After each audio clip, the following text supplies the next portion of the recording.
হবে না বিষয়টা।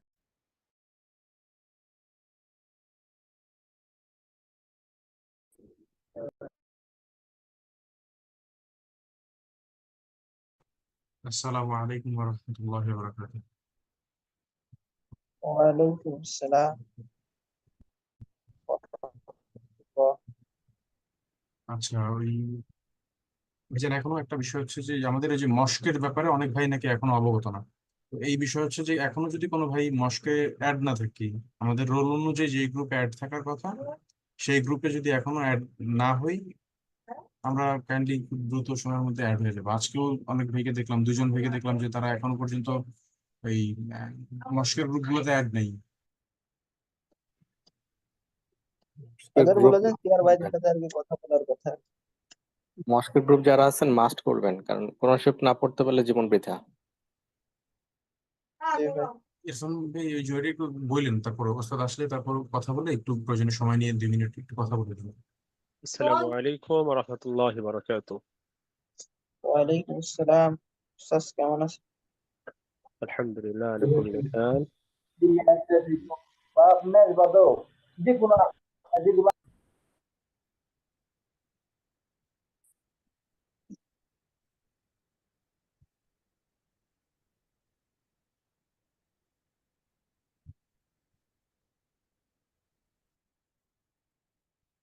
اللهم صل على محمد وعلى آل محمد كما صليت على إبراهيم وعلى آل إبراهيم إنك حميد مجيد. اللهم بارك على محمد وعلى آل محمد كما باركت على إبراهيم وعلى آل إبراهيم إنك حميد مجيد. ربي زدني علما، ربي زدني علما، ربي زدني علما. ورب اشرح لي صدري ويسر لي أمري واحلل عقدة من لساني يفقه قولي. رب استعين يا مستعان. رب يسر ولا تعسر وتمم علينا بالخير. আলহামদুলিল্লাহ, শুকরিয়া আদায় করি রব্বে কারিমের দরবারে, যিনি আমাদেরকে মহব্বত করে ভালোবেসে আমাদের ধারাবাহিক দর্শে সময় মতো উপস্থিত হতে তৌফিক দান করেছেন। এই জন্য আমরা শুকরিয়া আদায় করি আলহামদুলিল্লাহ। আমার কথা কি আপনারা শুনতে পাচ্ছেন ভাই? আলহামদুলিল্লাহ। আলহামদুলিল্লাহ স্যার, শুনতে পাচ্ছি। আলহামদুলিল্লাহ।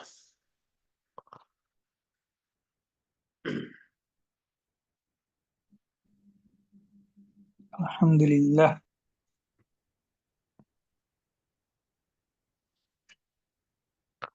আপনাদের মিড টার্ম এক্সামের পরে মেবি আজকেই হলো আপনাদের আকীদার ফার্স্ট দার্স, তাই না? মিড টার্ম পরবর্তী। জি ওস্তাদ। যাক।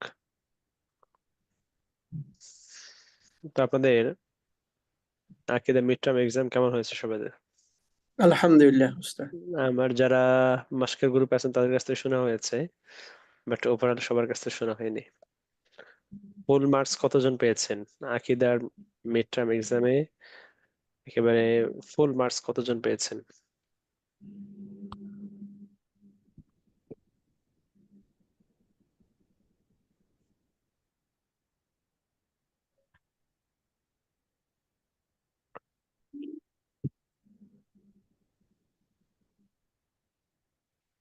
মাশাআল্লাহ, তাবারাক ওয়া তাআলা, অনেকেই দেখতেছি মাশাআল্লাহ। তার মানে প্রশ্ন মনে হয় বেশি সহজ হয়ে গেছে নাকি? হ্যাঁ। তো আরো সহজ হইলে আরো হাত নামবে। হ্যাঁ।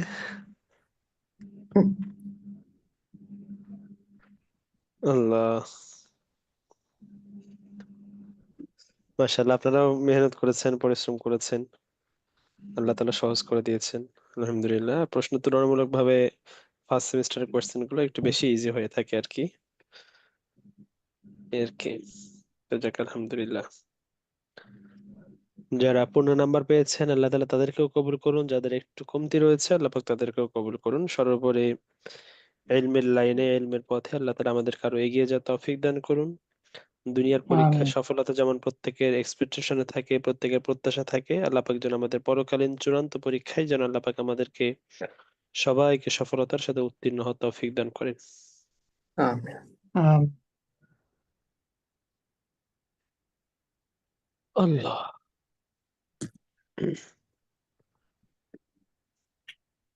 আচ্ছা,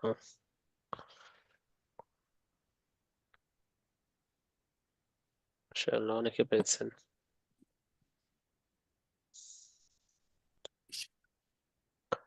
আপনি কি দেখতে পাচ্ছেন ভাই?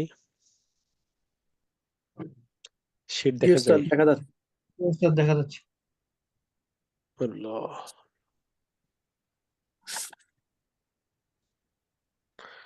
মিড টার্মের পূর্বে আমরা পড়েছিলাম 21 এবং 22 নম্বর মডিউল। কত কত? 21 এবং 22, যে মডিউলে আমাদের আলোচনা হয়েছে কিয়ামতের আলামত সম্পর্কিত। আজকে আমরা সেই আলোচনাটাই কন্টিনিউ করব। কিয়ামতের আলামত সম্পর্কিত আলোচনা আমাদের আলোচনার সুবিধার্থে আমরা দুটি মডিউলে বিভক্ত করেছি, এবং ফার্স্ট পার্টে আলোচনা প্রথম তিনটি বড় বড় আলামত নিয়ে, এবং পরবর্তী পার্টে আলোচনা অবশিষ্ট আলামতগুলো নিয়ে। তো কিয়ামতের আলামতগুলো মৌলিকভাবে প্রধানত কয় প্রকার? কে বলতে পারবেন? কিয়ামতের আলামতগুলো মৌলিকভাবে প্রধানত কয় প্রকার? দুই প্রকার। প্রথম প্রধানত, হ্যাঁ, দুই প্রকার, কি কি? ছোট আর বড়। আলামত সগরা, আলামত কুবরা, ছোট আলামত, বড় আলামত, তাই না?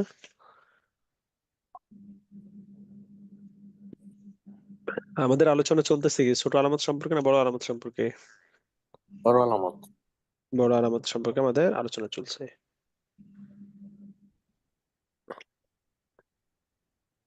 আচ্ছা, okay.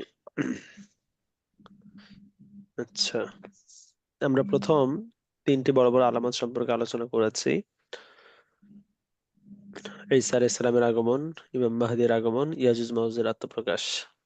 চতুর্থ আলামত ইয়াজুজ মাউজুজের আগমন সম্পর্কে আজকে আমরা আলোচনা করব। Just 1 minute please.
যে আপনারা এই যে 10টি আলামত কিয়ামতের পূর্বে যা প্রকাশ পাবে, এই 10টি আলামত এখানে রয়েছে, যার মধ্যে আপনারা প্রথম 3টে পড়েছিলেন। এই 10টি আলামত আপনারা মৌলিকভাবে একটু সবাই কুইকলি একটু মুখস্থ করে নেবেন তো প্লিজ। সবাই 1-2 মিনিটের মধ্যে 10টি আলামত মৌলিকভাবে মুখস্থ করার চেষ্টা করবেন ইনশাআল্লাহ।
আল্লাহ, জি, আমাকে শুনতে পাচ্ছেন?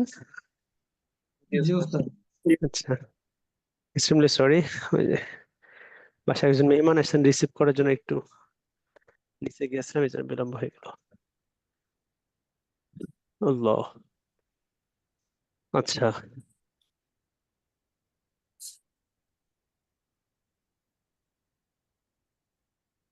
জি, এখন দেখা যায় ভাই কিয়ামতের আলামত পার্ট 2। জি উস্তাদ, জি দেখা উস্তাদ, যাচ্ছে। দেখা আচ্ছা, যাচ্ছে। আলহামদুলিল্লাহ। কিয়ামতের পূর্বে যে বড় বড় 10টি মানে মৌলিকভাবে আলামত দুই ধরনের প্রকাশ পাবে, কিছু হলো বড় আলামত, কিছু ছোট আলামত। তো ছোট ছোট আলামত গুলো ইতিপূর্বে আলোচনা করা হয়েছে স্বল্প পরিসরে। মৌলিকভাবে আমাদের আলোচ্য বিষয় হলো বড় বড় আলামত গুলো। তো বড় বড় আলামত গুলো দুটি ভাগে আমরা আলোচনা করেছি, দুটি মডিউলে, পার্ট 1 এন্ড পার্ট 2। পার্ট 1 এর আলোচনা লাস্ট এক্সাম বিফোর আমাদের আলোচনা হয়েছে, এবং পার্ট 2 নিয়ে আমরা আজকে দার্সে আলোচনা করব খুবই সংক্ষিপ্ত পরিসরে, বিকজ এই প্রতিটা আলামত এত ব্যাপক আলোচনার দাবি রাখে এবং এতগুলো এক্সপ্লেন রয়েছে, বহু সংখ্যক মতামত রয়েছে আহ ইসলামিক স্কলারদের। তো আমরা খুব বেশি ডিপে যেতে পারবো না, সময় যেটা আমাদের খুবই স্বল্প। জাস্ট মোটা দাগে কিছু আমরা একটু টাচ দিয়ে যাব, আর অবশিষ্ট কিছু আলোচনা আপনারা শীট থেকে দেখে নিতে পারেন, এবং এর সাথে সাথে কিয়ামতের আলামত সংক্রান্ত যে সকল পুস্তকাদি আছে সেগুলো থেকে আপনারা সংগ্রহ করতে পারেন ইনশাআল্লাহ বিজনিল্লাহ। তো আজকে আমরা চতুর্থ যে আলামতটি নিয়ে আলোচনা করব সেটি হলো ইয়াজুজ মাজুজ এর আগমন। এই আলোচনাটা করার পূর্বে এজ এ প্রিফেস শুরুতে বলবো আমি, কিয়ামতের আলামত সম্পর্কিত যে আলোচনাগুলো আছে আমরা নিজেদের থেকে অ্যাডভান্সলি আগ বাড়িয়ে অতিরিক্ত কোনো কথা বলবো না, বরং আমরা কোরআন ও সুন্নায় যতটুকু পেয়েছি ততটুকুর উপর আমরা সীমাবদ্ধ থাকবো, এর থেকে বেশি নিজের থেকে বাড়িয়ে অতিরিক্ত কোনো কিছু বলবো না। হয়তো আপনি খুব ডিপে আলোচনা করছেন, কিন্তু খুব ডিপে আলোচনা করতে গিয়ে বা এতটা গভীরে আপনি চলে গেলেন, গিয়ে আপনি হয়তো ভিত্তিহীন বেসলেস কিছু বিষয় আপনার জবান দ্বারা বের হয়ে যেতে পারে। আপনি যতটুকু কোরআন সুন্নাহ থেকে পেয়েছেন ততটুকু বলা, এর থেকে অতিরিক্ত মানে মাত্রাতিরিক্ত কিংবা ভিত্তিহীন কোনো কিছু যেন আমার আপনার দ্বারা প্রকাশ না পাই। যতটুকু পেয়েছি ততটুকুর উপর আমরা সীমাবদ্ধ থেকে আমরা আমাদের আলোচনাকে ক্ষান্ত করার চেষ্টা করব। বিষয়টা বুঝতে পেরেছেন ভাই? জি উস্তাদ, আলহামদুলিল্লাহ। আচ্ছা, আল্লাহ। তো কিয়ামত সংগঠিত হওয়ার পূর্বে বড় বড় যে আলামত গুলো প্রকাশ পাবে তার মধ্যে 4 নম্বর আলামতটি হলো ইয়াজুজ মাজুজ এর বহিঃপ্রকাশ। আপনারা জানেন নূহ আলাইহিস সালাতু ওয়াস সালাম, তার 4 জন পুত্র ছিল। 4 জনের নাম কি জানা আছে কারো? 4 জন পুত্র, তাদের নাম কি? ভুলে গেছি। একজনের নাম একজন কারো মনে কেনান আছে। কারো মনে নেই? একজন সে কেনান। সেই ছোটবেলায় কিন্তু স্কুলের বই পড়েছিল মনে হয়। জি ওস্তাদ। হ্যাঁ, এখনকার বইতে হয়তো পাওয়া যাবে না। এখন বলতে যে বিগত সরকারের সময় যে সকল শিক্ষা সিলেবাস, এগুলো সময় পাওয়া দুষ্কর, কিন্তু আমরা আমাদের সময় পেয়েছিলাম ছোটবেলায়। হাম শাম ইয়াফিস কেনান, মনে আছে? জি ওস্তাদ, ঠিক আছে। হাম শাম ইয়াফিস কেনান। তো এই 4 পুত্রের মধ্যে একজন হলো ইয়াফিস, আর ইয়াজুজ মাজুজ হলো এক্স্যাক্টলি ইয়াফিস এর বংশধর। কার বংশধর? ইয়াফিসের বংশ। ইয়াফিস এর বংশধর। এরা অত্যন্ত দুর্ধর্ষ, ভয়ঙ্কর, ভয়ানক, অত্যন্ত হিংস্র এই ইয়াজুজ মাজুজের দল। আপনারা জানেন পৃথিবীতে মোট 4 জন বাদশাহ পুরা পৃথিবীর রাজত্ব করেছেন, পুরা পৃথিবীর বাদশাহ ছিলেন। বলেন তো 4 জন কে কে? একজন হচ্ছে ওই যে জুলকারনাইন। হ্যাঁ, এটা তো কমন পড়ছে। বাকি 3 জন? চাঁদের নামই জানি কিন্তু শুধু ইয়া, আরেকজন হচ্ছে আচ্ছা, আরেকটু আমি ইজি করে দেই। 2 জন হলেন মুমিন মুসলমান, আর 2 জন হলো অমুসলিম। 2 জন মুসলিম আর 2 জন কি? Cyrus the great, Alexander. আর আর হচ্ছে মুসলমানের ওনার নামটা ভুলে গেছি। বাদশাহ সুলাইমান। ও জি, আচ্ছা র্যান্ডমলি আসছে, একজনের পক্ষ থেকে চারটা সুলাইমান আসতেছে, নবী। এক একজন এক একটা দিচ্ছেন, সবাই মিলে সম্মিলিত ভাবে উত্তর দিচ্ছেন, কিন্তু একজনের কাছ থেকে আমি ফুল উত্তর যাচ্ছিলাম, একজন ফুল আনসার জি, করেন। বাদশাহ জুলকারনাইন, বাদশাহ সুলাইমান মুসলমানদের মধ্যে। মুশরিকদের মধ্যে ওই ফিরাউন, আর একজনের নামটা আমি এই মুহূর্তে বলতে পারছি না। না, ফেরাউন না, কানান। না কেনান না। ঝড়ে বাক পরে ফকিরে কারামতে পারি নাকি বলতে থাকে যদি লাগে যায়। হ্যাঁ, আল্লাহ।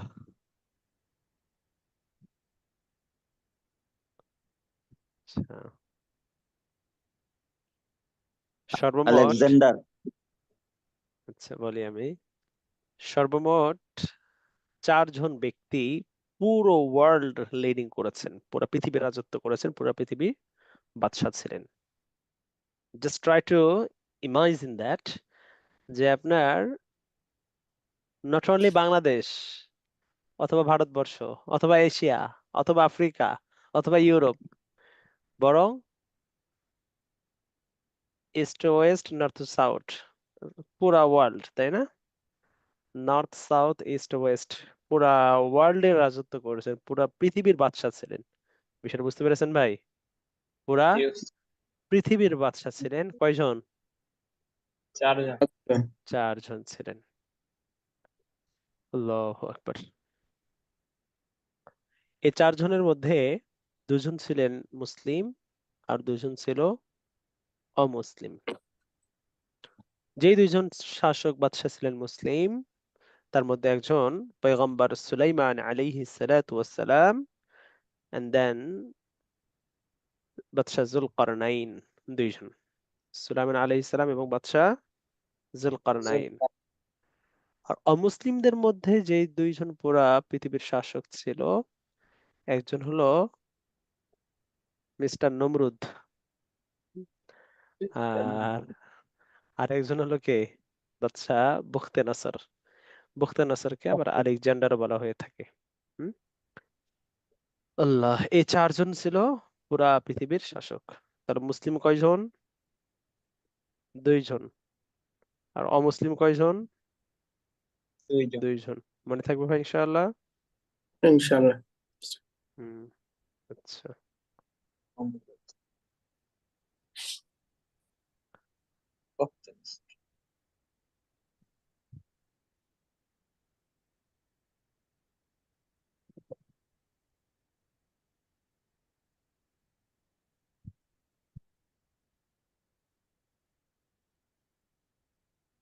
বাদশাহ জুলকারনাইনের সাথে ইয়াজুজ মাজুজের আলোচনাটা খুবই মানে কানেক্টেড, এবং ইয়াজুজ মাজুজের ঘটনাটা বাদশাহ জুলকারনাইনের সাথে খুবই অ্যাটাচড। বুঝতে পেরেছেন ভাই? জি, উস্তাদ। হুম, আচ্ছা।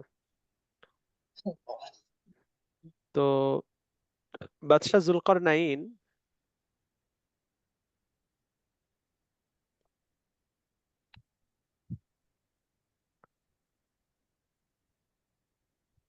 পুরো পৃথিবীর শাসক ছিলেন, যার কারণে পৃথিবীর এক প্রান্ত থেকে অপর প্রান্ত, অপর প্রান্ত থেকে এই প্রান্ত, একদিক থেকে অপর দিক তিনি ভ্রমণ করেছেন, সফর করেছেন। বুঝতে পেরেছেন ভাই? তো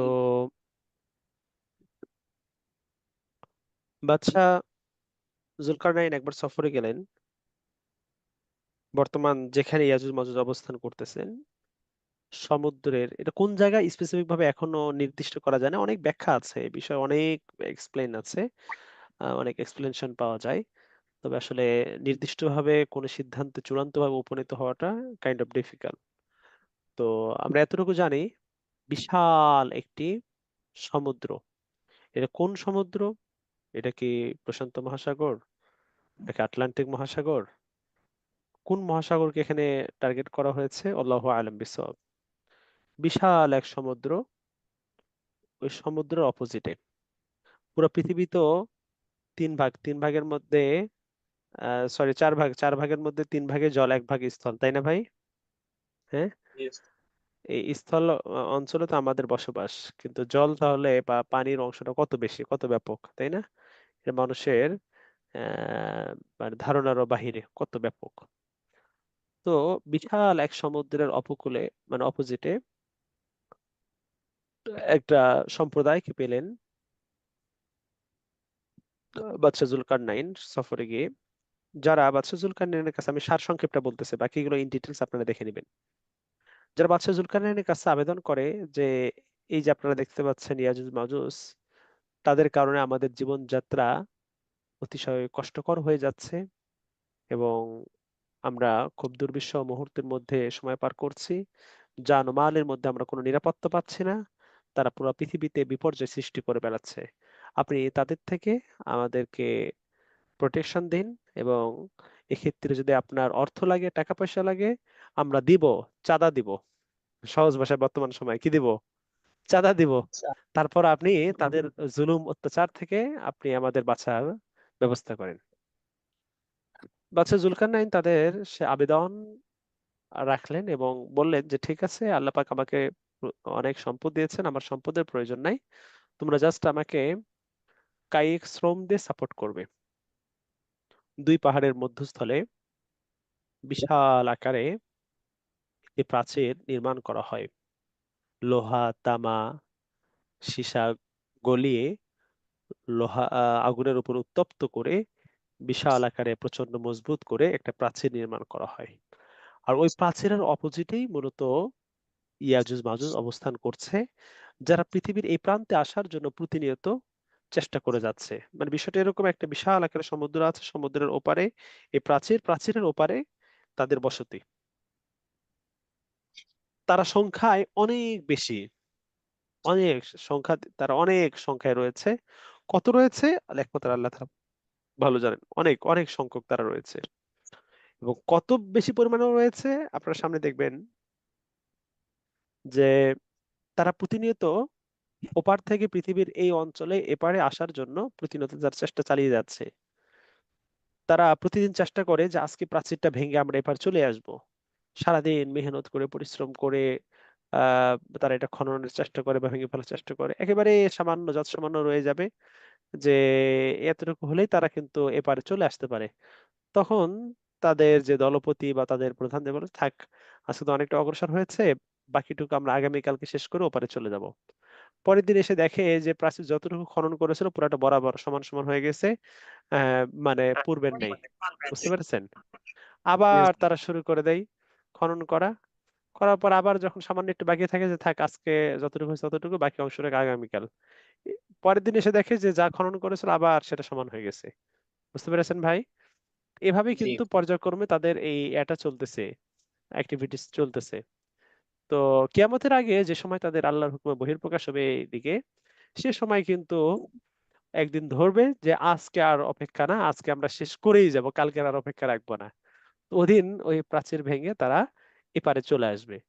এবং জাস্ট আমি এটা বলার জন্য যে তাদের সংখ্যাধিক্য কত ব্যাপক সংখ্যক হবে, এটা সমুদ্রের মধ্যে কি পরিমাণ পানি থাকে, তাই না ভাই? জি আল্লাহ। তো ওই ইয়াজুজ মাজুজের প্রথম দিকে যারা আছে তারা সমুদ্রে পানি খাবে, পানি তৃষ্ণার কারণে, ক্ষুধার কারণে এত ব্যাপক পরিমাণে তারা পানি পান করবে যে দলে দলে দলে দলে দলে দলে তারা সমুদ্র পার হইতে হইতে, যারা পিছনের দিকে যে দল বা যে বাহিনী থাকবে, তারা মনে করবে সমুদ্র পাড়ি দেওয়ার সময় যে হয়তোবা কোনো কালে এখানে পানি ছিল।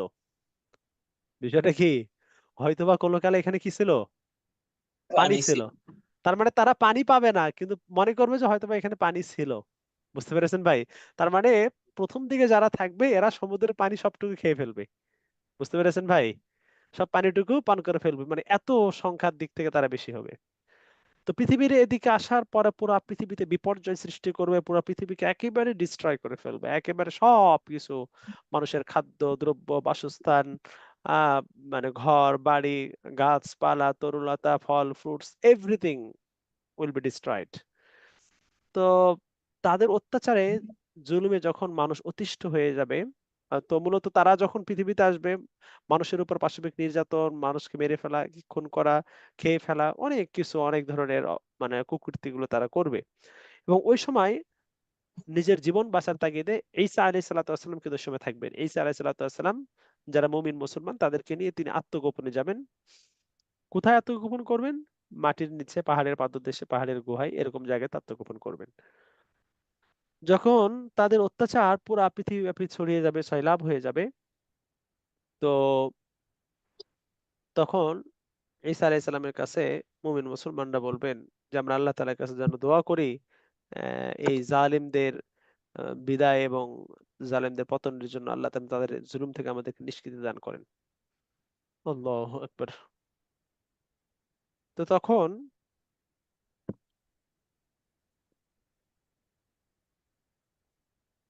আল্লাহ তাআলা কুদরতি ভাবে একটা ফায়সালা যে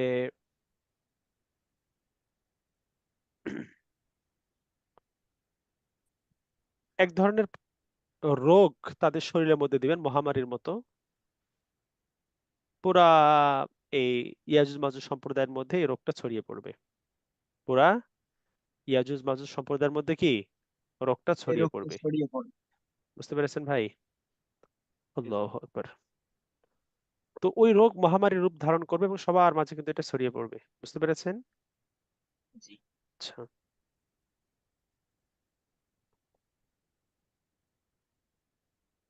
যখন এই রোগ সবার মাঝে ছড়িয়ে যাবে, সবাই যখন এই রোগে আক্রান্ত এবং এই রোগে সবাই মারা যাবে, সব ইয়াজুজ মাজুজ যত ছিল সব মারা যাবে। যাওয়ার পরে পুরো পৃথিবী যখন ছড়িয়ে যাবে, এদের দুর্গন্ধ ছড়িয়ে যাবে, তাদের দেহ থেকে একেবারে প্রচন্ড দুর্গন্ধ ছড়িয়ে পড়বে। মানুষ এবার তাদের এই দুর্গন্ধে অতিষ্ঠ হয়ে তারা আল্লাহ তাআলার কাছে দোয়া করবে, বা ঈসা আলাইহিস সালাম তাদেরকে নিয়ে দোয়া করবেন যে এই দুর্গন্ধময় পৃথিবী থেকে আল্লাহ তাআলা যেন নিষ্কৃতি দেন এবং তাদের স্বাভাবিক জীবনযাত্রাকে সহজ করে দেন, এই মর্মে দোয়া করবেন। তাদের দোয়া কবুল করে আল্লাহ তাআলা এক ধরনের পাখি পাঠিয়ে দিবেন, যে পাখিগুলো এক একটা বিশাল আকারের পাখি হবে, যে পাখিগুলো এই মৃতদেহগুলোকে ঠোঁটে করে সমুদ্রে গিয়ে নিক্ষেপ করবে। কোথায়? সমুদ্রে। এবং আল্লাহ তাআলা কুদরতি একটা বৃষ্টি বর্ষণ করবেন, মুষলধারে এই বৃষ্টি হবে, এবং এই বৃষ্টিপাতের কারণে যা কিছু আছে মৃতদেহ সবগুলো ধুয়ে, সবগুলো কি হবে? ধুয়ে একেবারে আপনার মনে করেন যে আহ এই যে খাল বিল নদী নালা ইত্যাদি এগুলোতে চলে যাবে এবং পুরা পৃথিবীর জমিন উর্বর হয়ে যাবে। পুরো পৃথিবীর জমিন কি হবে? উর্বর হয়ে যাবে। বুঝতে পেরেছেন ভাই? আল্লাহ আল্লাহ আল্লাহ।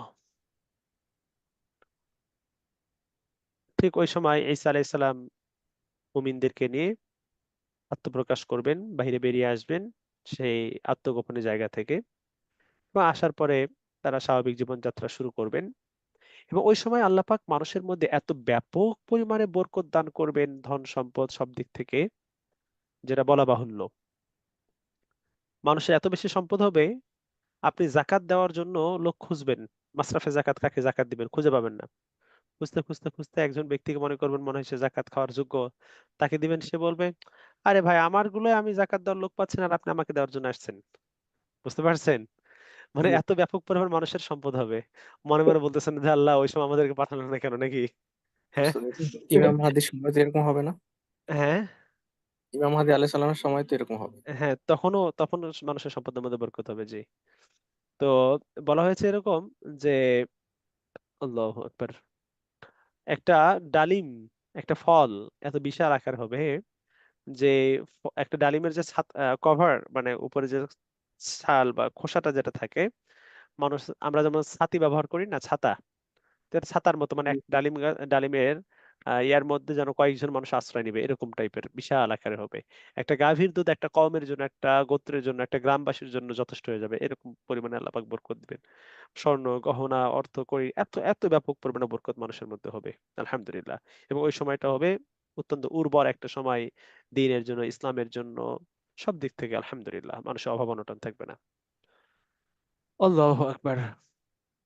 তো এই হলো ইয়াজুজ মাজুজের দুনিয়াতে আত্মপ্রকাশ এবং তাদের ধ্বংস হওয়া, এবং এই বিষয়গুলো এখানে বিভিন্ন আয়াত এবং হাদিসের আলোকে ব্যক্ত করা হয়েছে। বেশ কিছু ব্যাখ্যা রয়েছে, আমি জাস্ট শুধু একেবারে খুব যৎসামান্য সংক্ষেপে কিছু বললাম, বাকি অবশিষ্ট বিষয়গুলো আপনারা একটু কাইন্ডলি শীট থেকে দেখে নেবেন। এবং I will try to make Kahoot game for next class ইনশাআল্লাহ। আগামী ক্লাসে আপনাদের এই আলোচ্য বিষয়গুলোর উপর আপনাদের একটা কাহুট গেম হবে ইনশাআল্লাহ। ঠিক আছে ভাই? ওস্তাদ, হুম, বলেন। ওস্তাদ আপনি যে বললেন ইয়াজিদ মাজিদ মাজুদ যারা তাদেরকে একটা পাখি এসে সমুদ্রে নিক্ষেপ করবে, সমুদ্রেতে কি তখন কি পানি থাকবে? ওরা পানি এটা হচ্ছে ওই যে বললাম যে এটা সঠিকভাবে এটা তো আসলে ইতিহাসের এমন কোনো বিষয় না যে সব স্তরে সব রয়েছেন। সমুদ্রের অবস্থা তখন কি হবে, সমুদ্রে পানি থাকবে কি থাকবে না, এটা আল্লাহ তাআলা ভালো জানেন। এটা জানা নেই ভাই আমার। মানে তাহলে আমার জ্ঞানের দুনিয়ার পানি খাবে না আ- ওস্তাদ। আমার জ্ঞানের স্বল্পতায় আমি পাই নাই। মানে কোন জায়গাতে বর্ণনা এটা পাই নাই। তাহলে সারা কারণ আল্লাহ দুনিয়ার তাআলা পানি ভালো খেয়ে জানেন কি ফেলবে। হবে। হ্যাঁ, ওই যে স্বাভাবিকভাবে যেটা দেখা যাচ্ছে যে ওই সারা দুনিয়ার পানি তো তারা খেয়ে ফেলবে। বাহ্যিক ভাবে যারা বিবরণ থেকে যারা মনে হচ্ছে যে তারা তো পানি খেয়ে সব সমুদ্র সবকিছু একেবারে মানে শূন্য করে ফেলেছে, তাই না? শুকিয়ে ফেলেছে। তো পুরা পৃথিবীর মধ্যে হাহাকার একটা অবস্থা। তো তারা মারা যাওয়ার পরে ওই যে আল্লাহ পাক কুদরতে এক মুষলধারে বৃষ্টি বর্ষণ করবেন এবং ওই বৃষ্টিতে সবকিছু ধুয়ে মুছে আবার সমুদ্রে চলে যাবে। বুঝতে পেরেছেন? এই আর কি, এটা পাওয়া যায় বর্ণনা থেকে আর কি। আল্লাহ। আচ্ছা, এবার নেক্সট আলামতে আসি আমরা। তিনটি বড় ধরনের ভূমিধস হবে। কয়টি? তিনটি। তিনটি বড় ধরনের ভূমিধস হবে, হ্যাঁ। যেমনটা আল্লাহ পাক সূরা কসাসের মধ্যে বলেছেন, ফাখাসাফনা বিহি ওয়া বিদারিহিল আরদ। আচ্ছা,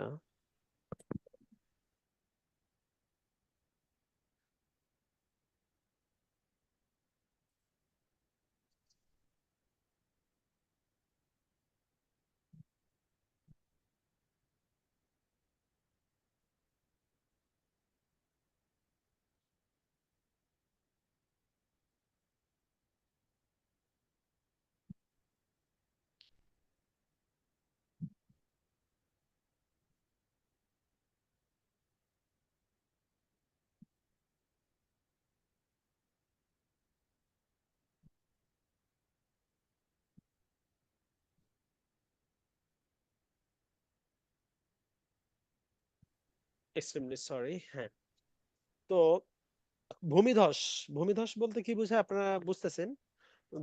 জমিন বিশাল আকারে এক জায়গায় কি সেটা মানে ধসে যাবে জমিনে। যেমন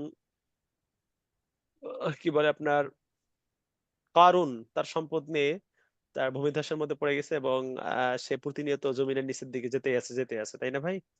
তো বিশাল আকার জমি, স্বাভাবিক যে আমরা ভূমি দেখতেছি সমতল, এটা একেবারে নিচের দিকে চলে যাবে, ধসে পড়বে। হুম? আল্লাহু আকবার। তো বিশাল আকারের তিনটি ভূমিধস হবে কিয়ামতের পূর্বে। তো এই ব্যাপারে নবী আলাইহিস সালাতু ওয়াসসালাম বলেছেন যে লেন তাকুমা হাত্তা তারাউনা ক্বাবলাহা আশারা আয়াতিন, যে ততদিন পর্যন্ত কিয়ামত হবে না যতদিন না পর্যন্ত তোমরা কিয়ামতের পূর্বে 10টি আলামত দেখবে। আর তার মধ্যে হলো যে এই যে খসফুম বিল মাশরিকি ও খসফুম বিল মাগরিবি ও খসফুম বিজাজিরাতিল আরব। তিনটি ভূমিধস হবে, একটা পূর্বে, একটা পশ্চিমে, আর একটা হলো জাজিরাতুল আরবে, আরব ভূখণ্ডে, আরব উপদ্বীপে। এই তিনটি ভূমিধস হবে, বিশাল আকারের ভূমিধস, যেটা পৃথিবীর ইতিহাসে শুরু থেকে নিয়ে শেষ পর্যন্ত এত বড় আকারের ভূমিধস কখনো কোথাও হয়নি। বিশাল আকারের ভূমিধস হবে। বুঝতে পেরেছেন ভাই? আচ্ছা, এখন এই বড় বড় যে আলামত গুলো, এগুলো কি আসলে এই ভূমিধস গুলো হয়ে গেছে কিনা বা হবে কিনা সামনে? তো এটা কেউ কেউ বলেছেন যে হয়ে গেছে, কিন্তু বাস্তবতা হলো যে এই তিনটি ভূমিধস বা কিয়ামতের বড় বড় যে আলামত গুলো আছে এগুলো এখনো পর্যন্ত প্রকাশ পায়নি। যদিও বা বিচ্ছিন্নভাবে বিভিন্ন জায়গায় বা ইতিপূর্বে অনেক ভূমিধস হয়েছে, সেগুলো ছোট ছোট আলামত, কিয়ামতের ছোট ছোট আলামতের মধ্যে বিভিন্ন জায়গায় ভূমিধস হয়, এটাও রয়েছে। তো বিশাল আকারে বৃহৎ আকারে যে ভূমিধস হওয়া, যেটা কিয়ামতের আলামতের কোবরা বা বড় আলামত বলা হয়েছে, এটা এখন পর্যন্ত হয় নাই। বিষয়টা বুঝতে পেরেছেন ভাই? জি উস্তাদ। আচ্ছা, নাম্বার 6, বিশাল একটি ধোঁয়ার আগমন। বিশাল একটি কি? ধোয়ার ধোঁয়ার আগমন। আগমন। 6 নম্বর আলামত হলো যে কিয়ামতের পূর্বে যেমন বিশাল আকারে একটা ধোঁয়ার আগমন হবে, যে পুরা পৃথিবীর আসমান ও জমিনের মধ্যকার পুরো জায়গাটা যেন ধোঁয়ায় ছেয়ে যাবে, এবং এত ভয়ঙ্কর একটা পরিস্থিতি তৈরি হবে যে যারা মুমিন মুসলমান তারাও এই ধোঁয়ায় আক্রান্ত হবে, যারা অমুসলিম তারাও এই ধোঁয়ায় আক্রান্ত হবে। তো পার্থক্যটা হলো এই জায়গায় যে এই ধোঁয়ার কারণে যারা মুমিন মুসলমান এরা সর্বোচ্চ এদের এই ধোঁয়ার কারণে সর্দি কাশি জ্বর ছোট ধরনের যে রোগ আছে এই রোগে তারা আক্রান্ত হবে, এর চেয়ে খুব বেশি পরিমাণে ক্ষতি তাদের হবে না। আর যারা অমুসলিম যারা কাফের তারা এই ধোঁয়ার কারণে একেবারে অতিশয় যন্ত্রণা বা কষ্টের মধ্যে থাকবে, তাদের শরীর ফুলে যাবে। শরীর কি হবে? খুলে যাবে। ফুলে যাবে, এবং শরীরের প্রতিটা মানে লোম দিয়ে যেন ধোঁয়া বের হয়ে আসবে, এবং প্রচন্ড যন্ত্রণা এবং কষ্টের মধ্যে তারা থাকবে। এটা ভীষণ তাদের জন্য আযাবে পরিণত হবে এই ধোঁয়াটা। বুঝতে পেরেছেন ভাই? Yes, আল্লাহ আল্লাহ আল্লাহ।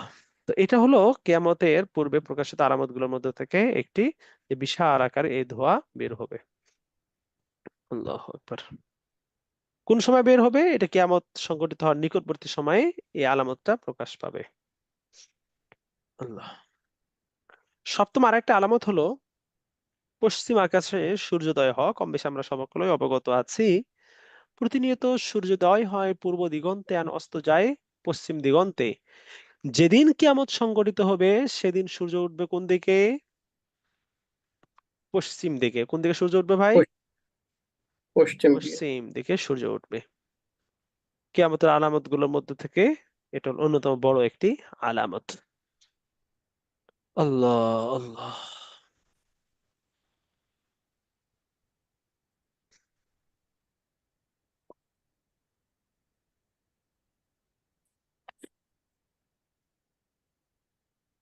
এখানে অনেকগুলো ব্যাখ্যা রয়েছে, বিভিন্ন আলেমের বিভিন্ন স্কলার পণ্ডিত তাদের এক রকম মতামত রয়েছে, তবে যেটা বেশি প্রসিদ্ধ সেটা বলা হচ্ছে আর কি। এবং এই কথাটা নবী আলাইহিস সালাম বলেছেন যে লা তাকুমু الساعة حتى تطلع الشمس من مغربها فإذا طلعت وراءها الناس يعني آمنوا أجمعون ذلك حين لا ينفع نفسا إيمانها لم تكن آمنت من قبل أو كسبت في إيمانها خيرا। যে কিয়ামত সংঘটিত হবে না যতক্ষণ না সূর্য পশ্চিম দিক থেকে উদিত হবে। মানুষ তা দেখতে পাবে, তখন সকলেই ঈমান আনবে। ওই সময় সবাই কি করবে? ঈমান আনবে। এতদিন আপনি অনেক ওয়াজ দিচ্ছেন, ভাই এটা জান্নাতের পথ, ভাই এটা জাহান্নামের পথ, ভাই জাহান্নামের পথ থেকে বাঁচেন, শয়তানের অনুসরণ থেকে বাঁচেন, আপনি আল্লাহ পাকের হুকুম মেনে নেন, তাওহীদের পথে আসেন, রিসালাতের পথে আসেন, আখিরাতের ফিকির করেন। হাজার হাজার আপনি তাদেরকে বুঝাচ্ছেন, হাজার বার বুঝাচ্ছেন, হাজার হাজার দাওয়াত দিচ্ছেন। আল্লাহু আকবার। কিন্তু আপনার দাওয়াত ইফেক্টিভ হচ্ছে না, গ্রহণ করতেছে না। যারা বেঈমান, যারা কাফের, যারা ইসলাম বিদ্বেষী, তারা হাসির ছলে এগুলোকে উড়িয়ে দিচ্ছে এবং এই বিষয়গুলো নিয়ে তারা উপহাস করছে। হ্যাঁ, আরে মোল্লা মৌলবী এগুলো বলে কি, অন্ধবিশ্বাসী এরা, কত ধরনের কত কথা তারা বলছে। কিন্তু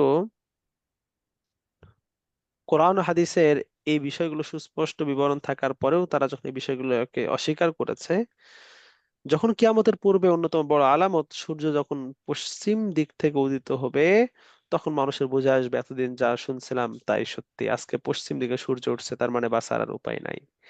ওই সময় যদি কেউ তওবা করে তার তওবা কবুল হবে না। তার তওবা কি কবুল হবে না। কবুল বুঝতে হবে। পেরেছেন ভাই? মালাকুল মউত মৃত্যুর ফেরেশতা কারো কাছে চলে আসার পরে যদি কেউ তওবা করে তার তওবা তেমন কবুল হবে না, এই তওবাও কবুল হবে না। বুঝতে পেরেছেন ভাই? Yes, yes. পশ্চিম দিক থেকে সূর্য ওঠার আগেই তওবা করতে হবে। পশ্চিম দিক থেকে সূর্য ওঠার পরে তওবা করলে ওই তওবার কোনো ভ্যালু নেই। বিষয়টা বুঝতে পেরেছেন? আচ্ছা। Yes, yes.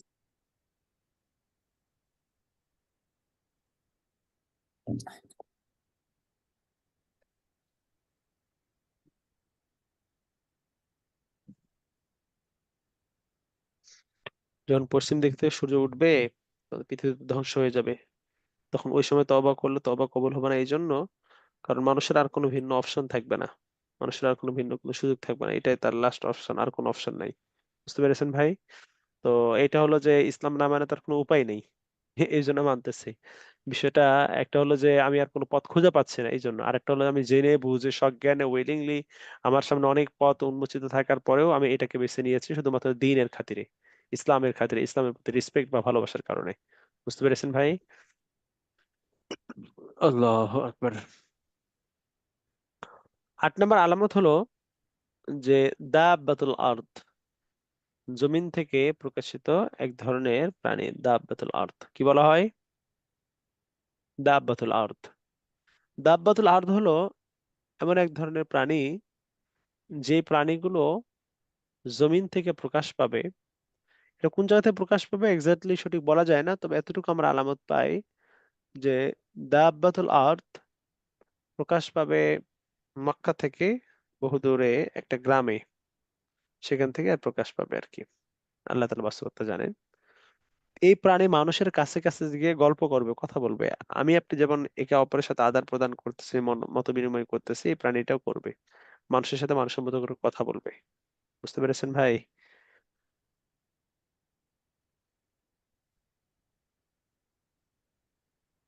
দাব্বাতুল আরদ।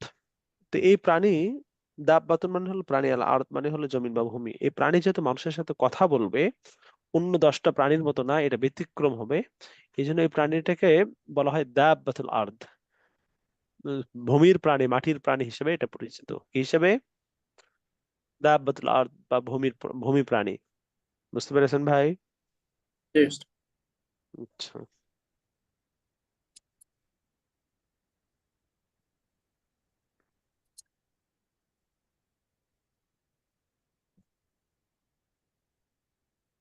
আল্লামা ইবনে কাসির রহমতুল্লাহ আলাইহি বলেন, আখিরি জামানায় মানুষ যখন নানা পাপাচারে লিপ্ত আল্লাহর আদেশ পালন বর্জন করবে এবং দ্বীনের পরিবর্তন করবে, তখন আল্লাহ তাআলা তাদের সামনে একটি জন্তুকে বের করবেন, অপরকে বলবেন হে মুমিন, হে কাফির। মানে ওই প্রাণীটাই বলবে মানুষ দেখে দেখে, এ কাফির, এ হলো মুমিন, এ কাফির, এ কি মুমিন। কে বলবে? ওই প্রাণীটাই বলবে। বুঝতে পেরেছেন ভাই?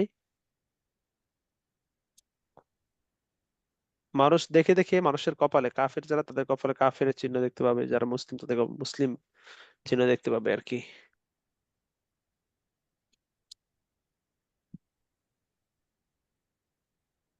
আচ্ছা। 9 নম্বর হলো কিয়ামতের সর্বশেষ আলামত।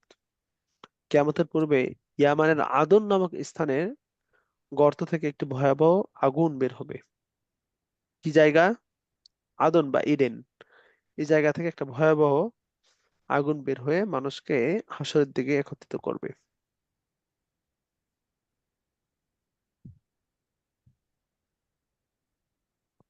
তাহলে আমরা এখানে দেখতে পাচ্ছি কি, এই ইয়ামেনের এই এডেন নামক গর্ত থেকে বিশাল আকার একটা আগুন বের হবে এবং ওই আগুন থেকে বাঁচার জন্য মানুষ ছুটতে থাকবে। তারা জানো কোথায় ছুটতেছে? হাশরের ময়দানে। হাসরের ময়দানে। হাসর বলতে এটা কিন্তু কিয়ামতে মৃত্যু পরবর্তী যে হাসর, ওই হাসর না। বুঝতে পেরেছেন? মৃত্যু পরবর্তী যে হাসর, ওই হাসর না এখানে। বুঝা গেছে ভাই? এখানে উদ্দেশ্য কি? হাসর শব্দের অর্থ হলো মানুষকে একত্রিত করা। তো দুনিয়াতে সকল মানুষকে একত্রিত করা হবে। কি করা হবে? একত্রিত করে। একত্রিত করা হবে। আল্লাহু আকবার। যেহেতু সকল মানুষকে একত্রিত করা হচ্ছে, এই জন্য এটাকে ইজতেমা বলা হয় আর কি। সকল মানুষ যাতে ঐক্যবদ্ধ, একত্রিত। তো কিয়ামতের পূর্বে ইয়ামানের ওই জায়গা থেকে, গর্ত থেকে একটু ভয়াবহ আকার আগুন বের হয়ে মানুষকে হাসরের দিকে একত্রিত করে। তো এ ব্যাপারে কতিপয় হাদিস রয়েছে, হাদিসগুলো নিচে উল্লেখ করা হয়েছে আর কি। আল্লাহু আকবার। এগুলো আপনারা একটু পরবর্তীতে নিজেরা একটু ভালো করে দেখে নেবেন ইনশাআল্লাহ। এখানে খোলাসা বা সারমর্মটা হলো এরকম: কিয়ামতের পূর্বে ওই ইয়ামানের নির্দিষ্ট জায়গা থেকে একটি ভয়াবহ আকারে আগুন বের হবে এবং মানুষকে হাসরের দিকে একত্রিত করবে। মানুষকে কি করবে? হাসরের দিকে একত্রিত করবে।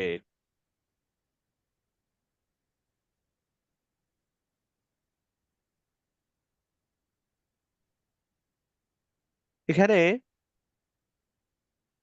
ইয়ামানের যে নির্দিষ্ট জায়গা থেকে বের হবে ভয়াবহ আকার আগুন, মানুষ যেমন যান বাঁচানোর তাগিদে মানুষ ছুটতে থাকবে দিক দিগন্তে। এই ব্যাপারে এই নিচে বাকি আলোচনাটুকু দেওয়া আছে, এটা আপনার নিচের অংশে দেখলাম ক্লিয়ার হবে ইনশাআল্লাহ। ইয়েমেন সহ 11টা হয়ে যায় না?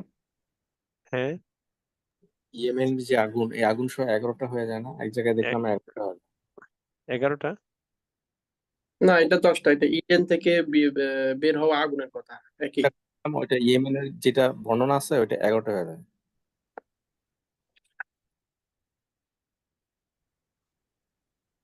ইডেন বা আদন থেকে বা ইয়া থেকে বের হয় একই কথা, কিন্তু একই বুঝতে কথাই। পেরেছেন ভাই?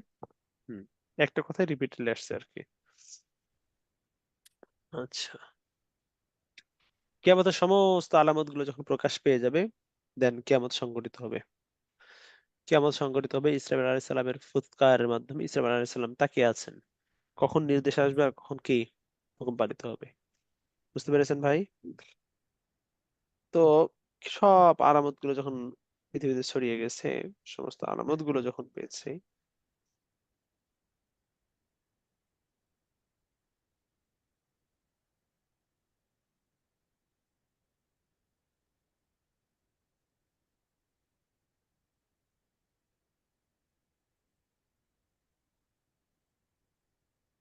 যখন সমস্ত আলামত গুলো প্রকাশ পাওয়ার পর কিয়ামত সংঘটিত হবে, ইসরাঈল আলাইহিস সালাম সিংহে ফুৎকার দিবেন, পৃথিবীর সব কিছু আল্লাহ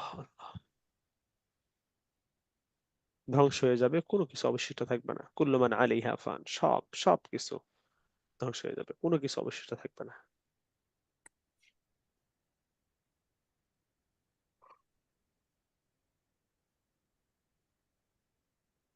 আল্লাহ তাআলা এই জন্য বলেছেন কুল্লু মান আলাইহা ফান, আল্লাহ তাআলা ছাড়া যা কিছু আছে সব সব ধ্বংস হয়ে যাবে, কোনো কিছু অবশিষ্ট থাকবে না। পাহাড় পর্বত সবকিছু তুলার মতো উঠতে থাকবে। কিসের মতো? তুলার মতো। তুলা যেমন আকাশে যেমন ওড়ে, ঠিক তেমনি হবে, এভাবে উড়বে আর কি। আল্লাহু আকবার।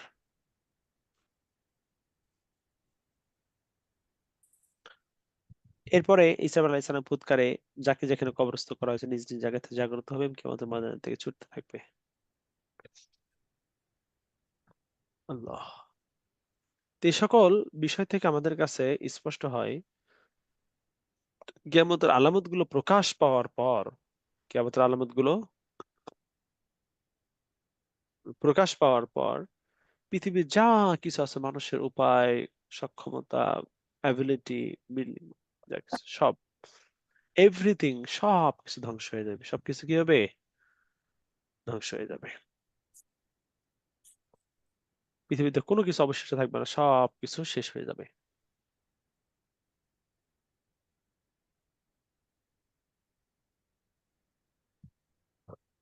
আল্লাহু আকবার। যখন কিয়ামত সংঘটিত হয়ে যাবে, এরপরে পরবর্তী সময়ে যে সকল স্টেজ গুলো আছে, যে স্টেপ গুলো আছে, এগুলো আমরা পরবর্তী দর্শে আলোচনা করবো এই বিষয়গুলো নিয়ে।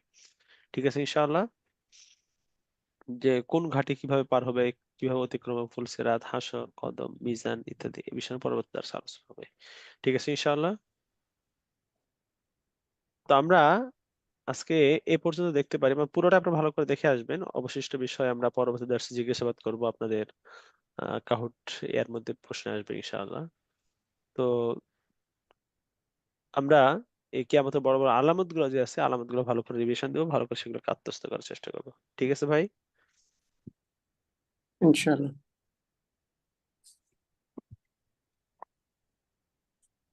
জি, তাহলে আমাদের আজকের দর্শ এ পর্যন্তই। এখানে আরো অনেকগুলো ব্যাখ্যা আছে, আজকে আর কারো প্রশ্ন পর্বে যাব না।